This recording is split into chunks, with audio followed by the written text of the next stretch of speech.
2025 সালে প্রকাশিত সামরিক শক্তির ভিত্তিতে বিশ্বের 145টি দেশের মধ্যে থাইল্যান্ডের বর্তমান অবস্থান 25তম, অপরদিকে কম্বোডিয়ার বর্তমান অবস্থান 95তম। অ্যাক্টিভ মিলিটারি পার্সোনেল এক্ষেত্রে এগিয়ে রয়েছে থাইল্যান্ড। থাইল্যান্ডের হাতে রয়েছে মোট 3,60,850 জন সৈন্য, অপরদিকে কম্বোডিয়ার হাতে রয়েছে মোট 2,21,000 সৈন্য। প্যারামিলিটারি ফোর্স এক্ষেত্রে এগিয়ে রয়েছে থাইল্যান্ড। থাইল্যান্ডের হাতে রয়েছে মোট 25,000 সৈন্য, অপরদিকে কম্বোডিয়ার হাতে রয়েছে মোট 10,000 সৈন্য। ডিফেন্স বাজেট এক্ষেত্রে এগিয়ে রয়েছে থাইল্যান্ড। থাইল্যান্ডের ডিফেন্স বাজেট $5.888 বিলিয়ন, অপরদিকে কম্বোডিয়ার মোট defence budget $0.860 billion.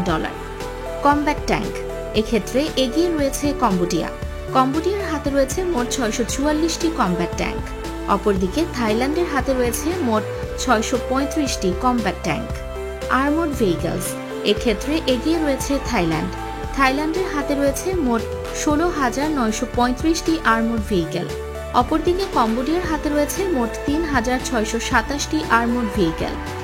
Self propelled artillery এক্ষেত্রে এগিয়ে রয়েছে থাইল্যান্ড। থাইল্যান্ডের হাতে রয়েছে মোট 50টি সেলফ প্রোপেলড আর্টিলারি, অপরদিকে কম্বোডিয়ার হাতে রয়েছে মোট 30টি self propelled artillery. Towed artillery এক্ষেত্রে এগিয়ে রয়েছে থাইল্যান্ড। থাইল্যান্ডের হাতে রয়েছে মোট 430টি টোড আর্টিলারি, অপরদিকে কম্বোডিয়ার হাতে রয়েছে মোট 430টি towed artillery. Mobile rocket projectors এক্ষেত্রে অনেক বেশি এগিয়ে রয়েছে কম্বোডিয়া। কম্বোডিয়ার হাতে রয়েছে মোট 463টি রকেট প্রজেক্টর, অপরদিকে থাইল্যান্ডের হাতে রয়েছে মাত্র 26টি রকেট প্রজেক্টর। টোটাল এয়ারক্রাফট এক্ষেত্রে অনেক বেশি এগিয়ে রয়েছে থাইল্যান্ড। থাইল্যান্ডের হাতে রয়েছে মোট 493টি এয়ারক্রাফট, অপরদিকে কম্বোডিয়ার হাতে রয়েছে মোট 25টি এয়ারক্রাফট। ফাইটার এয়ারক্রাফট এক্ষেত্রে এগিয়ে রয়েছে থাইল্যান্ড। থাইল্যান্ডের হাতে রয়েছে মোট 72টি ফাইটার এয়ারক্রাফট, অপরদিকে কম্বোডিয়ার হাতে কোনো ফাইটার এয়ারক্রাফট নেই। ডেডিকেটেড অ্যাটাক এয়ারক্রাফট এক্ষেত্রে এগিয়ে রয়েছে থাইল্যান্ড। থাইল্যান্ডের হাতে রয়েছে মোট 20টি ডেডিকেটেড অ্যাটাক এয়ারক্রাফট, অপরদিকে কম্বোডিয়ার হাতে কোনো ডেডিকেটেড অ্যাটাক এয়ারক্রাফট নেই। ট্রান্সপোর্ট এয়ারক্রাফট এক্ষেত্রে অনেক বেশি এগিয়ে রয়েছে থাইল্যান্ড। থাইল্যান্ডের হাতে রয়েছে মোট 54টি ট্রান্সপোর্ট এয়ারক্রাফট, অপরদিকে কম্বোডিয়ার হাতে রয়েছে মাত্র 4টি ট্রান্সপোর্ট এয়ারক্রাফট। ট্রেইনার এয়ারক্রাফট এক্ষেত্রে এগিয়ে রয়েছে থাইল্যান্ড। থাইল্যান্ডের হাতে রয়েছে মোট 135টি ট্রেইনার এয়ারক্রাফট, অপরদিকে কম্বোডিয়ার হাতে কোনো ট্রেইনার এয়ারক্রাফট নেই। স্পেশাল মিশন এয়ারক্রাফট এক্ষেত্রে এগিয়ে রয়েছে থাইল্যান্ড। থাইল্যান্ডের হাতে রয়েছে মোট 26টি স্পেশাল মিশন এয়ারক্রাফট, অপরদিকে কম্বোডিয়ার হাতে কোনো স্পেশাল মিশন এয়ারক্রাফট নেই। হেলিকপ্টার এক্ষেত্রে অনেক বেশি এগিয়ে রয়েছে থাইল্যান্ড।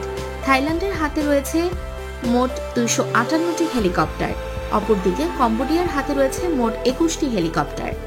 অ্যাটাক হেলিকপ্টার এক্ষেত্রে এগিয়ে রয়েছে থাইল্যান্ড।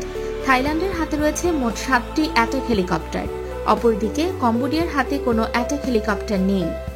নেভি ফ্লিট স্ট্রেংথ এক্ষেত্রে অনেক বেশি এগিয়ে রয়েছে থাইল্যান্ড।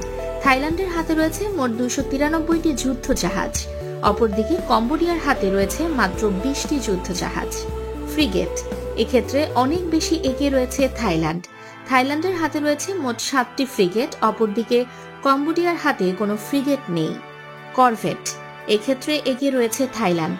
থাইল্যান্ডের হাতে রয়েছে মোট 6টি করভেট, অপরদিকে কম্বোডিয়ার কোনো করভেট নেই। পেট্রোল ভ্যাসেল এক্ষেত্রে এগিয়ে রয়েছে থাইল্যান্ড।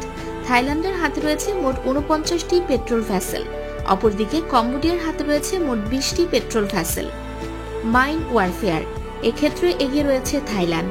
থাইল্যান্ডের হাতে রয়েছে মোট 5টি মাইন ওয়ারফেয়ার, অপরদিকে কম্বোডিয়ার হাতে কোনো মাইন ওয়ারফেয়ার নেই।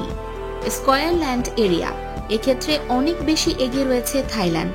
থাইল্যান্ডের মোট আয়তন 5,13,120 বর্গ কিলোমিটার, অপরদিকে কম্বোডিয়ার মোট আয়তন 1,81,035 বর্গ কিলোমিটার।